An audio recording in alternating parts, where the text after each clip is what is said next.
18 GM dealerships across America are closing permanently right now and dumping brand new Silverados, Sierras, and Escalades at prices so low that General Motors is pretending it is not happening. The interest on the unsold inventory alone is eating these guys alive, and Detroit just keeps shipping more. And the markdowns at these going out of business sales are unlike anything I have ever seen. I am about to walk you through all 18, show you why each one failed, and tell you how to grab a brand new GM truck for 15, 20, even 30,000 below sticker before these showrooms go quiet for good. Number 18. A Chevrolet dealership in Meridian, Mississippi that had been selling sedans and trucks to the same community for over 30 years just locked its doors after Chevy killed the one model that kept his showroom busy, the Malibu. Chevrolet discontinued the Malibu in November of 2024, shut down the Fairfax assembly plant in Kansas to retool it for electric vehicles, and this dealer's bread and butter walked out the door with it. 40% of his monthly traffic was families coming in for an affordable sedan. The Malibu started around $26,000. Nothing else in the Chevy lineup fills that gap. The Trax is smaller, the Equinox costs more, and a $60,000 Silverado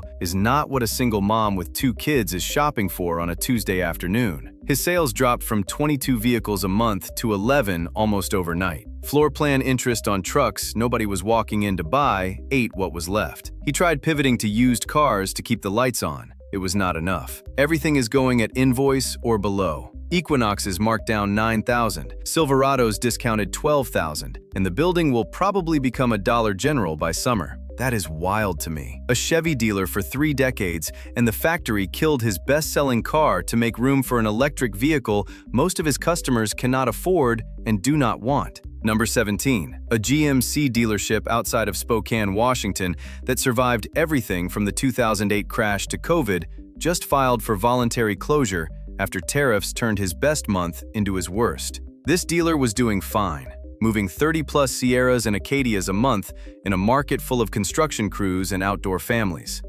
Then the 25% auto tariffs hit in April of 2025. GM imports roughly 100,000 vehicles a year from South Korea alone. The Terrain and Acadia share parts sourced from Mexico and Canada. This dealer watched his landed cost on new inventory climb $3,000 to $5,000 per vehicle almost overnight. GM told him to absorb it.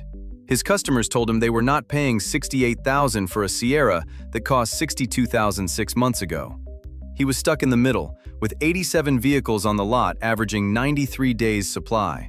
The industry target is around 60. Every one of those trucks was racking up floor plan interest while buyers sat on the sidelines waiting for prices to come back down. They are not coming back down. He is liquidating Sierras at $11,000 below sticker and Terrains at $8,000 off. And honestly, I feel for the guy. He did everything right for 20 years and then got squeezed by a trade policy that had nothing to do with selling trucks to people in Washington state. Number 16. A Buick dealership in Topeka, Kansas that just finished a $200,000 showroom renovation Buick corporate required is closing because the products he renovated for can no longer be imported at a price his customers will pay. Buick mandated new flooring, updated signage, a dedicated delivery area, and premium waiting lounge materials. He finished construction in February. By April, the tariffs hit. The Envision is built in China. The Encore GX is built in South Korea. Those 2 models made up over 70% of his sales.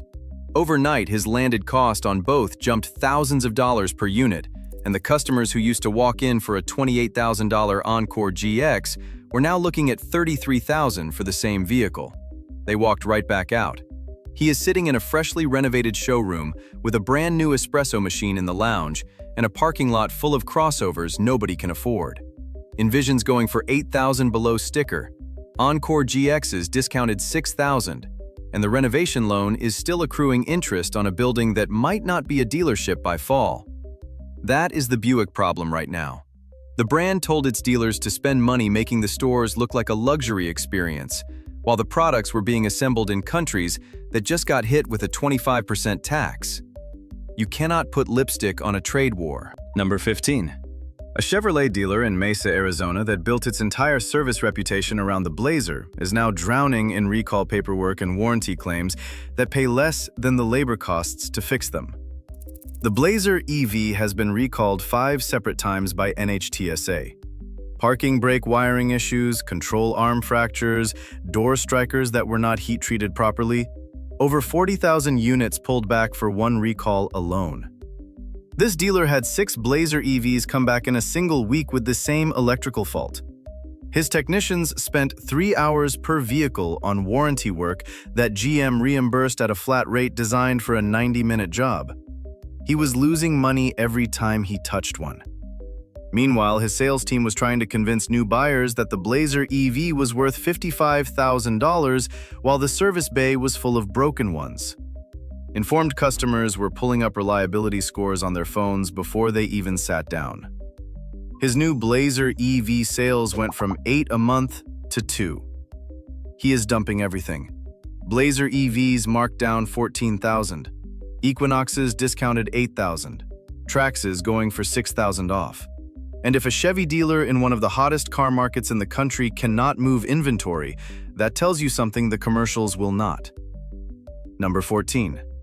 A Cadillac dealership in Boise, Idaho is closing after the Escalade IQ turned from a flagship into an anchor. The electric Escalade starts at $130,000 in Boise, Idaho.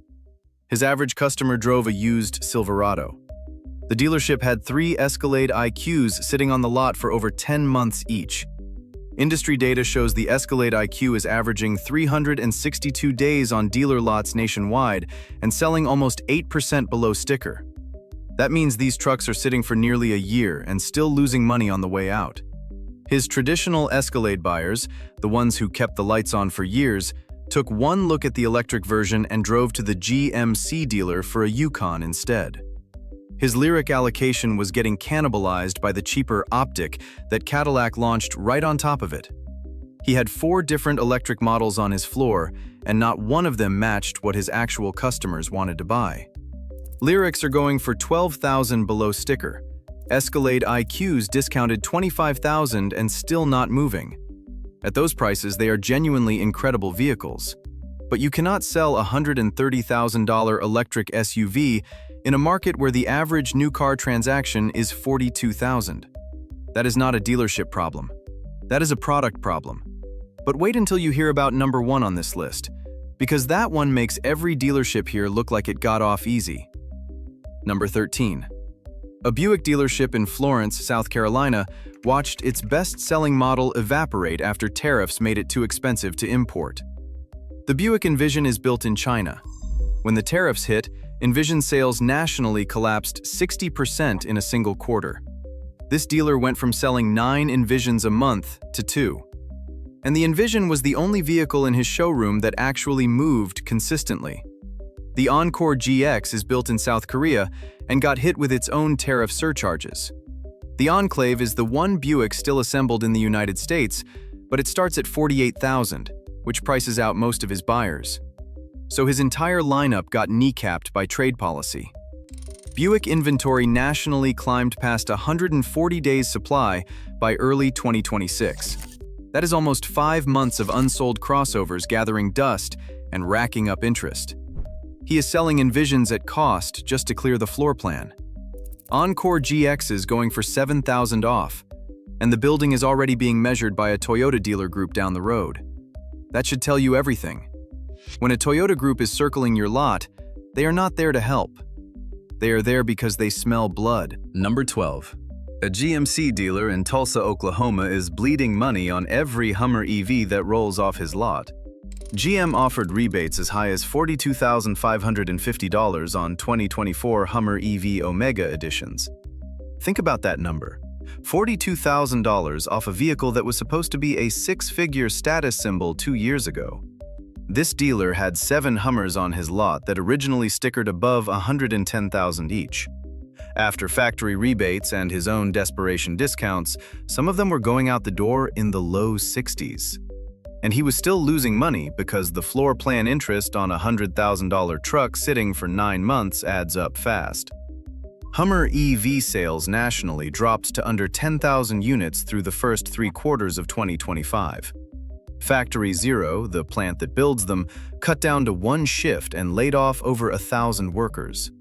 This dealer is closing the Hummer section of his showroom entirely and trying to survive on Sierras and Yukons alone. But those are not moving fast enough either. GMC inventory nationally is sitting above the industry average, and the irony is brutal.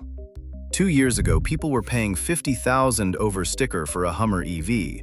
Now you cannot give them away with $42,000 off. That is not a market correction. That is a product nobody needed at a price nobody can justify. Number 11. A Chevrolet dealer in the suburbs of Sacramento, California is closing because the customers who used to trade in their Silverados every 3 years stopped coming back after the sticker price jumped $15,000. This dealer built his entire business on repeat buyers, working guys who would roll in, trade the old truck, and drive off the lot in a new one. That cycle ran like clockwork for 20 years.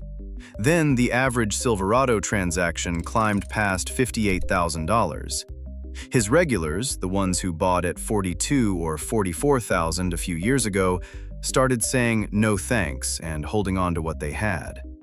New truck registrations in his zip code dropped almost 30% in 18 months. He tried pushing the Trax and the Equinox to fill the gap, but those are not truck customers. A guy who needs a bed and a tow rating is not cross-shopping a compact SUV. His used truck department actually outperformed new sales for 5 straight months, which tells you everything about where the market is right now. He is liquidating Silverados at $16,000 below sticker, Equinoxes discounted $9,000, Trax models marked down $5,000, and the repeat buyers he spent 2 decades building relationships with are driving their old trucks to independent shops instead of trading them in. When a loyal customer would rather put $4,000 into his 8-year-old Silverado than finance a new one at $60,000, the pricing has lost touch with reality. Number 10. A Cadillac dealership in Scottsdale, Arizona that positioned itself as the luxury alternative to BMW and Mercedes is closing because Cadillac's identity crisis finally reached the showroom floor. This dealer went all in on the CT5 sedan. Beautiful car, genuinely competitive with the 3 Series. But the luxury sedan segment has shrunk 21%, and Cadillac holds less than 10% of what is left. BMW owns nearly 40% of the segment by itself. His traditional customers, retirees who grew up on DeVilles and Fleetwoods, could not find anything they recognized in the showroom. His younger targets, the ones Cadillac spent billions trying to attract, cross-shopped Tesla and never came back. He is dumping CT5s at $17,000 below sticker, XT4s discounted $13,000, Escalades going for $19,000 off on trucks that are legitimately among the best full-size SUVs ever built. At those prices, Cadillac is a steal. But the fact that it takes a going-out-of-business sale to reach competitive pricing tells you the stickers were wrong from the start. And when we get to number 1, the markdowns are going to make every discount on this list look small. Number 9. A Buick GMC dual store in Altoona, Pennsylvania is shutting both franchises simultaneously after floor plan debt spiraled past anything the owner could service. Buick inventory at this store hit 138 days supply. GMC was sitting at 105. Combined, he had over 160 vehicles on the lot financed at interest rates that have been climbing for 2 years straight. His monthly floor plan payment alone was over $90,000, on a store doing maybe $350,000 in gross revenue. That math does not work no matter how you slice it. New vehicle gross profit per unit has dropped nationally to around $2,200. That is 33% less than the year before. He was making less money on each sale while paying more to keep the inventory on his lot. His wife handled the books. She told him in January they had maybe 4 months before they could not make payroll. They are selling everything at cost or below. Enclaves discounted $12,000. Sierra Denali's going for $15,000 off. Invistas marked down $6,000 on a vehicle that already starts under $25,000. These are real deals on real vehicles, and nobody is coming in because nobody thinks about Buick when they think about deals. That is the invisible brand problem. The discounts are incredible. The foot traffic is non-existent. Number 8. A Chevrolet dealer in Littleton, Colorado that used to pack his showroom every Friday night with Camaro enthusiasts is closing because the models that brought people through the door do not exist anymore. The Camaro is gone, discontinued at the end of the 2024 model year. The Malibu is gone. The Bolt was killed and now they are bringing it back, but not until 2027. He used to sell 9 Camaros a month. Every Camaro buyer brought a friend. Every friend looked at a Silverado. That traffic pipeline is gone and nothing has replaced it. You cannot build showroom energy around a Trax. He is clearing out the last of his inventory at steep discounts. Silverados going for $14,000 off. Trailblazers marked down $7,000. Colorado trucks discounted $9,000. And the showroom that used to have a line out the door on Fridays is empty by 3 in the afternoon. Call me old-fashioned, but when you kill 2 of your most iconic models in the same year and do not replace them with anything your customers actually want, you do not get to act surprised when the showroom goes quiet. Number 7. A GMC dealer in Amarillo, Texas that sold Sierras to ranchers and oil workers for 3 decades is closing because GM sent him electric trucks for a market that runs on diesel. His Sierra EV allocation was 12 units. He sold 1 in 8 months. The other 11 sat on a back lot behind the service center because he did not want customers walking in the front door and seeing them. In his words, every time a rancher spotted an electric truck on his lot, it started a conversation about why GM has lost its mind instead of a conversation about buying a Sierra. Meanwhile, his gas-powered Sierra inventory was being squeezed by tariff cost increases that pushed sticker prices up $4,000 from the year before. His customers are not poor. They just refused to pay $65,000 for the same truck that cost $52,000 in 2022. He is dumping everything. Sierra Denali Ultimates discounted $18,000. AT4s going for $13,000 off. And the electric Sierras? He is sending them back to GM. At any price. He just wants them off his property. If you thought that was crazy, wait until you see what number 1 did to the biggest GM dealer on this entire list. Number 6. A Cadillac dealership in a suburb of Memphis, Tennessee that served the Mid-South luxury market for 25 years took a buyout and closed rather than spend $200,000 on EV equipment that might never pay for itself. Cadillac asked every dealer to invest in chargers, tooling, and training to sell the Lyriq and the electric Escalade. Around 150 Cadillac dealers chose the buyout instead. This owner looked at his customer base. Average age, 61. Average transaction in Escalade or XT5. Not one person in his database had ever asked about an electric vehicle. He took the money and walked away. And now the nearest Cadillac dealer for his old customers is over an hour away in another state. Think about that. You buy a $90,000 Escalade and the closest place to get warranty service is across the state line. That is the cost of GM's decision to shrink the dealer network for an electric future that may or may not arrive on schedule. Those buyout checks ranged from $300,000 to over $1 million. GM spent roughly $1 billion paying dealers to leave. And honestly, I think the dealers who took the money made the smarter bet. Number 5. A Chevrolet dealership 40 minutes outside of Flint, Michigan, right in the shadow of Factory Zero, is closing because the layoffs at GM's own plant destroyed the local economy that kept his service bays full. When GM cut Factory Zero to 1 shift and eliminated over 1,200 positions, it did not just hurt the workers. It gutted the entire supplier chain around the plant. Parts vendors, logistics companies, cafeteria operators. Every one of those businesses had employees who drove Chevrolets serviced at this dealership. His service appointments dropped 30% in 3 months. New car sales dried up because the people who used to buy Silverados on an assembly line salary were now filing for unemployment. He had 23 employees. Now he has 9, and he cannot afford those either. He is liquidating at prices that should be illegal. Silverado LTs going for $15,000 below sticker. Equinoxes discounted $11,000. Traverse models marked down $13,000 on SUVs with a 5-star safety rating. Imagine building your business next to the factory that makes the cars you sell, and then watching that factory go dark. That is like opening a restaurant next door to the office building, and then the company moves to another state. Your food did not get worse. Your customers just disappeared. Number 4. A Buick GMC dealership in Wichita Falls, Texas, that had been the only GM store in the county for over 30 years, is closing because General Motors approved a mega dealer group to open a massive new location 12 miles down the highway. The owner found out from a customer, not from GM.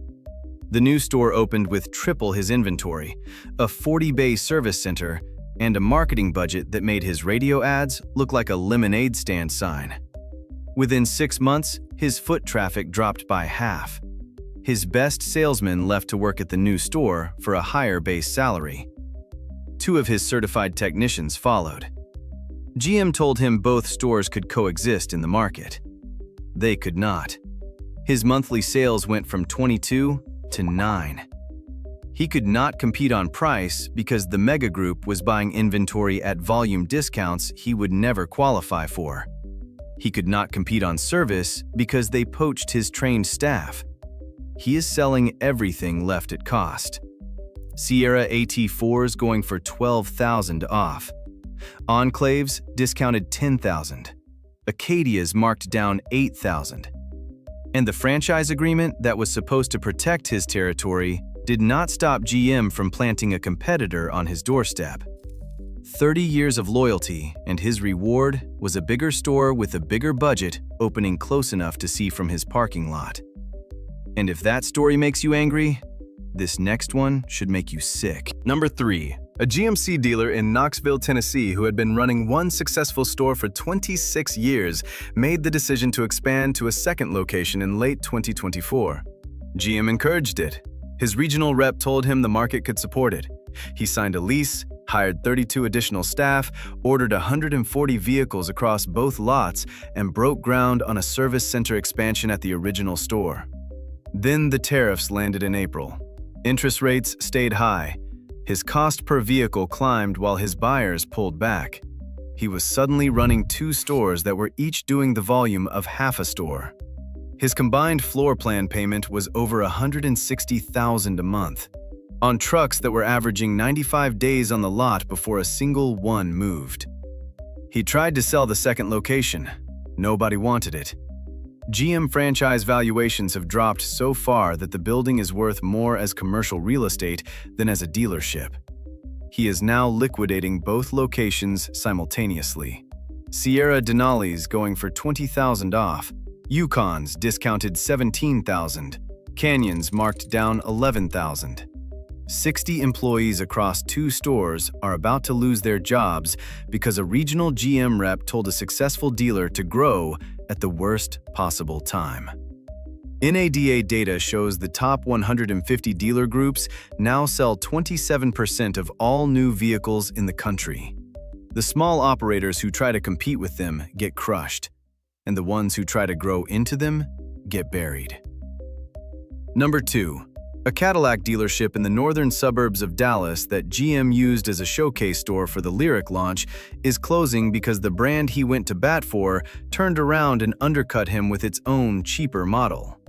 This dealer was one of the first in Texas to complete the full Cadillac EV certification. He spent over $300,000 on chargers, tooling, and a redesigned showroom with a dedicated EV delivery experience. Cadillac featured his store in regional marketing materials. He was the guy GM pointed to when other dealers asked if the EV investment was worth it. He sold Lyriqs at a pace that put him in the top 20 nationally. Then, Cadillac launched the Optic at nearly half the Lyriq's price point, and his own customers stopped buying the more expensive model. Lyriq sales nationally dropped 26% in one quarter and 31% the next. His showroom went from selling 8 Lyriqs a month to 3. The Optic stole his buyers, and the Escalade IQ at $130,000 sat like a statue in the corner. Meanwhile, GM stock climbed 55% in 2025 to a record above $80 a share. Wall Street was throwing a parade while the dealer who built their EV showcase was drowning in unsold inventory. He is dumping Lyrics at $22,000 below sticker. CT5s discounted $14,000. Escalade IQs marked down over $28,000. At those prices, Cadillac is the best deal in the luxury market by a mile. But when the company that puts you on a poster for being a loyal soldier is the same company that pulls the rug out from under you, the discounts do not feel like a win. They feel like severance. Number 1. A Chevrolet Buick GMC Cadillac superstore in Mansfield, Ohio that carried all 4 GM brands under one roof for 47 years is liquidating over 300 vehicles at discounts so steep that other dealers in the region are calling corporate to complain. This was the largest GM dealer in North Central Ohio, 68 employees, and the owner did everything GM told him to do. He spent over $2 million across all 4 franchises on chargers, EV-certified lifts, diagnostic software, and technician training. He renovated the Cadillac wing for the Lyric launch, built a Buick EV delivery bay that has never been used. And then GM pulled the rug out. The federal EV tax credit expired in September of 2025. GM EV sales dropped 43% in one quarter. Mary Barra took a $7.1 billion write-down and started quietly converting factories back to gas-powered trucks. The same company that spent 3 years demanding he go electric started calling about 2027 Silverado allocations like nothing happened. His $2 million in charging equipment is collecting dust. His Buick franchise is one of only 745 left after GM eliminated over 1,000 stores. And the gas trucks that used to carry the business got squeezed by tariffs that pushed costs up while customers refused to pay. He is sitting on over $15 million in floor plan debt. Here are the numbers. Silverado LTs going for $22,000 below sticker. Sierra Denali Ultimates discounted $26,000. Escalades marked down $35,000. Lyrics at $25,000 off. Hummer EVs going for half of what they stickered 18 months ago. Those are not typos. Those are the prices of a man trying to dig out before the bank does it for him. His head mechanic has been there since 1994. His parts counter guy is the reason half the shade tree mechanics in Richland County keep their trucks running. Every one of them is out of a job within 60 days. I am not against electric vehicles. And I am not saying Mary Barra made every wrong call. But when you spend $1 billion convincing your dealers to bet their savings on a future you quietly abandon the moment Wall Street gets nervous, that is not strategy. That is a betrayal. This dealer did not fail because he made bad decisions. He failed because he made every decision GM told him to make. Which of these 18 dealerships hit you the hardest? Drop a comment below and tell me which GM brand you think is in the most trouble. And if this breakdown opened your eyes, hit that subscribe button so you catch the next one before the commercials spin it.